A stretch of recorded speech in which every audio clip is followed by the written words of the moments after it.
مذاکراتی committee کی کوششیں رنگ لے آئی۔ حکومت اور عوامی ایکشن کمیٹی کے درمیان مذاکرات کامیاب، 5 روز سے جاری لاک ڈاؤن اور احتجاج ختم۔ آزاد کشمیر میں معمولات زندگی بحال، ٹریفک رواں دواں، کاروباری مراکز، مارکیٹیں اور دکانیں کھل گئیں۔ حکومت نے جوائنٹ ایکشن کمیٹی کے متعدد مطالبات تسلیم کر لیے۔ آزاد کشمیر کی قانون ساز اسمبلی میں ممبران مشیران کی تعداد کم کر کے 20 کی جائے گی۔ مہاجرین کی نشستیں تب تک معطل رہیں گی جب تک خصوصی قانونی کمیٹی اپنی رائے نہ دے۔ لوکل گورنمنٹ ایکٹ 1990 والی پوزیشن اور عدالتی فیصلے کے مطابق 90 دن میں بحال کیا جائے گا۔ میرپور میں منگلا ڈیم سے متعلق زمین 30 دن میں ریگولرائز کی جائے گی۔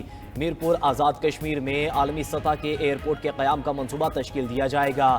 2 ٹنلز کی تعمیر کے لیے فیزیبلٹی اسٹڈی کی جائے گی۔ حکومت پاکستان 10 ارب روپے بجلی کی ترسیلی نظام کی بہتری پر خرچ کرے گی۔ جاں بحق شہریوں کے لواحقین کو اتنا ہی معاوضہ دیا جائے گا جتنا پولیس اہلکاروں کے اہل خانہ کو ملے گا۔ حکومتی کمیٹی کے رکن رانا ثناءاللہ نے کہا، معاملات طے کرنے کے لیے لیگل ایکشن کمیٹی قائم کر دی۔ مذاکراتی کمیٹی مظفر آباد سے اسلام آباد پہنچ گئی۔ وزیر اعظم شہباز شریف کا آزاد کشمیر میں امن معاہدے کا خیر مقدم۔ حکومتی کمیٹی کے ارکان کو خراج تحسین، کہا سازشیں اور افواہیں آخرکار دم توڑ گئیں۔ آزاد کشمیر میں امن کا قیام اور حالات کا معمول پر آ جانا خوش آئند ہے۔ عوامی مفاد اور امن ہماری ترجیح ہے۔ فیلڈ مارشل سید عاصم منیر کی بہترین حکمت عملی کے بدولت جنگ میں کامیابی ملی۔ پاکستان کی مسلح افواج کی پیشہ ورانہ مہارت پر فخر ہے۔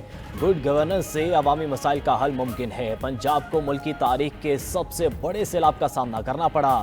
عوام کی بے لوث اور بلا تفریق خدمت میرا مشن ہے۔ سیلاب متاثرہ علاقوں سے 25 لاکھ افراد کو محفوظ مقامات پر منتقل کیا۔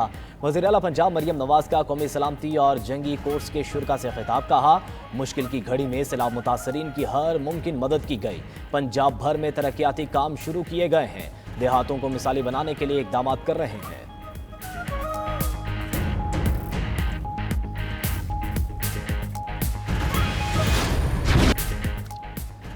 2 سالہ جنگ کے بعد غزہ میں امن کی امید۔ حماس نے معاہدے کے 20 نکات میں سے بیشتر تسلیم کرنے پر رضامندی ظاہر کر دی۔ اسرائیلی یرغمالیوں کی رہائی پر بھی رضامندی کا اظہار۔ غزہ کو غیر جانبدار فلسطینی ٹیکنوکریٹس کے حوالے کرنے کی پیشکش۔ اسرائیل سے غزہ میں جنگ ختم کرنے اور اپنی فوجیں نکالنے کا مطالبہ۔ حماس نے ٹرمپ کے غزہ منصوبے پر جواب ثالثوں کو پیش کر دیا۔ حماس کا کہنا ہے اسرائیلی فوج کے مکمل انخلا پر تمام اسرائیلی زندہ اور مردہ قیدیوں کی واپسی کے لیے تیار ہیں۔ ٹرمپ منصوبے میں غزہ کے مستقبل اور فلسطینی عوام کے جائز حقوق سے متعلق امور کا فیصلہ جامع فلسطینی قومی فریم ورک کے تحت ہوگا۔ دوسری جانب قیام امن کے اعلان کے بعد غزہ کے شہریوں میں خوشی کی لہر دوڑ گئی۔ غزہ کی گلیوں میں رونقیں بحال ہونے لگیں۔ حماس کی جانب سے مثبت ردعمل آتے ہی بچے اور نوجوان بھنگڑے ڈال کر خوشی کا اظہار کرتے رہے۔ حماس کے مثبت جواب کے بعد امریکی صدر کا اسرائیل سے غزہ میں فوری حملے روکنے کا مطالبہ۔ صدر ٹرمپ نے کہا حماس پائیدار امن کے لیے تیار ہے۔ اسرائیل کو فوری طور پہ غزہ پر بمباری روک دینی چاہیے تاکہ یرغمالیوں کو فوری اور محفوظ طریقے سے نکالا جا سکے۔ اس لمحے کا منتظر ہوں جب یرغمالی اپنے والدین کے پاس واپس آئیں گے۔ ہر کوئی جنگ کا خاتمہ اور مشرق وسطیٰ میں امن چاہتا ہے۔ ٹرمپ نے غزہ منصوبے کے لیے قطر، ترکیہ، سعودی عرب، مصر، اردن اور دیگر ممالک کا شکریہ ادا کیا۔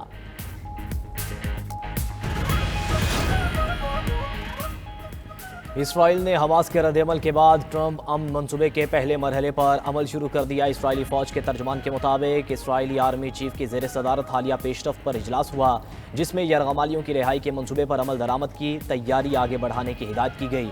اسرائیلی فوج نے فلسطینیوں کو واپس نہ آنے کی وارننگ بھی دے دی۔ مظلوم فلسطینیوں کو جنوبی علاقوں میں منتقل ہونے کی ہدایت۔ دوسری جانب صہیونی فورسز کی دہشت گردی جاری۔ 24 گھنٹے میں اسرائیلی حملوں میں 66 فلسطینی شہید اور 265 زخمی۔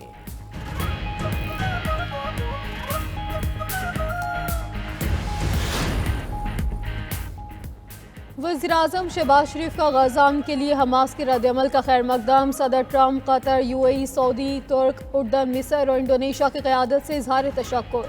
ایکس پیغام میں کہا حماس کے بیان سے جنگ بندی کی نئی راہ ہموار ہوئی۔ قیام امن کے موقع کو کسی صورت ضائع نہیں کرنا چاہیے۔ پاکستان ہمیشہ فلسطینی عوام کے ساتھ کھڑا رہے گا۔ فلسطین میں دائمی امن کے لیے کام کرتے رہیں گے۔ نائب وزیر اعظم اسحاق ڈار نے کہا حماس کا رد عمل خوش آئند قدم ہے۔ اس کا فوری نتیجہ جنگ بندی، فلسطینیوں کی تکالیف کا خاتمہ، یرغمالیوں کی رہائی اور انسانی امداد کی بحالی کی صورت میں نکلنا چاہیے۔ ہم 1967 سے پہلے کی سرحدوں پر ایک خود مختار قابل عمل فلسطینی ریاست کے قیام کا اعادہ کرتے ہیں جس کا دارالحکومت القدس شریف ہو۔ ترجمان دفتر خارجہ نے کہا، حماس کا اقدام فوری جنگ بندی کو یقینی بنانے کے لیے مثبت ثابت ہوگا۔ اسرائیل فوری طور پر اپنے حملے بند کرے۔ قطر اور مصر کا ٹرمپ منصوبے پر حماس کے بیان کا خیر مقدم۔ قطر نے کہا کہ غزہ جنگ کے خاتمے کے لیے امریکہ اور مصر کے ساتھ رابطہ کاری شروع کر دی۔ مصر نے بیان دیا کہ امریکہ اور عرب ممالک کے ساتھ مل کر مستقل جنگ بندی کی کوششیں کی جائیں گی۔ فرانسیسی صدر ایمینوئل میکرون نے کہا، امن کی جانب پیش رفت کا موقع ہے۔ حماس کے بیان سے غزہ میں جنگ بندی اور قیدیوں کی رہائی کے امکانات بڑھ گئے۔ فرانس عالمی شراکت داروں سے مل کر امن عمل کے لیے بھرپور کردار ادا کرے گا۔ برطانوی وزیر اعظم بولے، حماس کا امریکی منصوبہ تسلیم کرنا اہم پیش رفت ہے۔ برطانیہ پائیدار امن کے لیے آئندہ مذاکرات میں عالمی شراکت داروں کے ساتھ مکمل تعاون کرے گا۔ سیکریٹری جنرل اقوام متحدہ انتونیو گوتریس نے بھی حماس کے بیان کا خیر مقدم کیا۔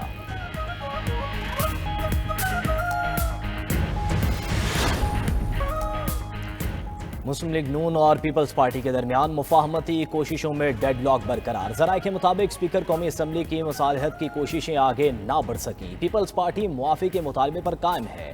سینئر لیگی قیادت کو پیغام پہنچا دیا۔ ڈیڈ لاک کے بعد دونوں جماعتوں کی اعلیٰ قیادت میں رابطوں کا امکان ہے۔ وزیر اعظم کی صدر زرداری یا بلاول بھٹو سے براہ راست بات چیت متوقع ہے۔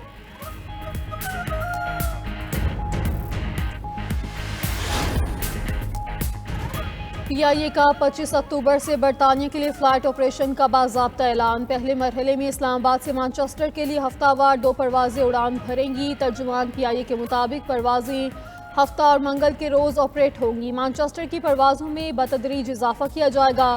دوسرے مرحلے میں لندن کے لیے پروازیں شروع کی جائیں گی۔ 15 گھنٹے کی مسافت صرف 8 گھنٹوں میں طے ہوگی۔ وزیر دفاع خواجہ آصف نے ایکس پیغام میں کہا، مشکل وقت ختم ہو رہا ہے۔ پی آئی اے پر پی ٹی آئی دور میں لگی پابندیاں ختم ہونے جا رہی ہیں۔ پی آئی اے کی انتظامی غفلت سے 40 ارب روپے کے اثاثے غیر یقینی صورتحال کا شکار۔ دستاویزات کے مطابق جہازوں کے انجن، اے پی یوز اور لینڈنگ گیئر کی واپسی نہ ہونے سے 40 ارب روپے سے زائد کا نقصان ہوا۔ عدم ادائیگی کے باعث اثاثوں کو واپس نہ لایا جا سکا۔ 2017 سے 2022 تک بھیجے گئے 12 انجن تاحال مرمت کے بعد واپس نہ آ سکے۔ 2020 میں بھیجے گئے 3 اے پی یو کے بھی واپسی نہ ہو سکی۔ 2021 میں بیرون ملک ارسال 3 لینڈنگ گیئرز کی بھی واپسی نہ ہو سکی۔ معاہدوں کی خلاف ورزی سے 5 انجن کی مد میں 5.96 ارب روپے کی فضول لیز رینٹل خرچ ہوا۔ سیلاب کی وجہ سے صوبوں کا آئی ایم ایف سے بجٹ سرپلس اہداف پر نظر ثانی کا مطالبہ۔ ذرائع کے مطابق رواں مالی سال صوبوں کو 1464 ارب روپے کا بجٹ سرپلس دینا ہدف ہے۔ پنجاب 740 ارب روپے کا پرائمری بجٹ سرپلس کا ہدف حاصل نہیں کر سکے گا۔ سندھ کی بھی مشن کو 370 ارب روپے بجٹ سرپلس کے اہداف میں نظر ثانی کی درخواست۔ خیبر پختونخوا نے بجٹ سرپلس وفاق سے تمام محاصل وصول ہونے سے منسلک کر دیا۔ ذرائع کا کہنا ہے کہ کے پی نے 220 ارب اور بلوچستان نے 150 ارب سے زائد بجٹ سرپلس دینا ہے۔ کے پی، پنجاب، سندھ میں سیلاب کے باعث پرائمری بجٹ سرپلس حاصل نہیں ہو سکے گا۔ مشن سے صوبوں کے بجٹ سرپلس پر پالیسی سطح کے مذاکرات میں دوبارہ بات ہوگی۔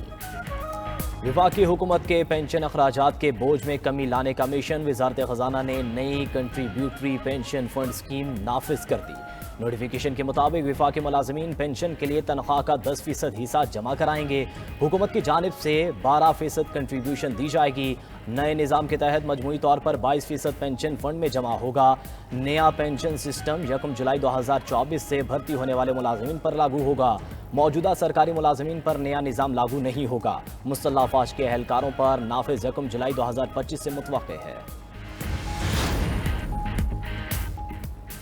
پنجاب کے مختلف علاقوں میں شدید بارشیں متوقع۔ 5 اکتوبر کو ہونے والی بارش کی شدت زیادہ ہونے کا امکان۔ D G P D M میں کہتے ہیں، بارشوں کے باعث سیلاب متاثرہ علاقوں میں امدادی سرگرمیاں متاثر ہونے کا خدشہ ہے۔ بارشوں سے پانی کے بہاؤ میں اضافہ متوقع ہے، مگر شدید سیلابی صورتحال کا خطرہ نہیں۔ عرفان علی کاٹھیا کا کہنا تھا کہ سیلاب متاثرہ علاقوں میں سب سے بڑا سروے جاری ہے۔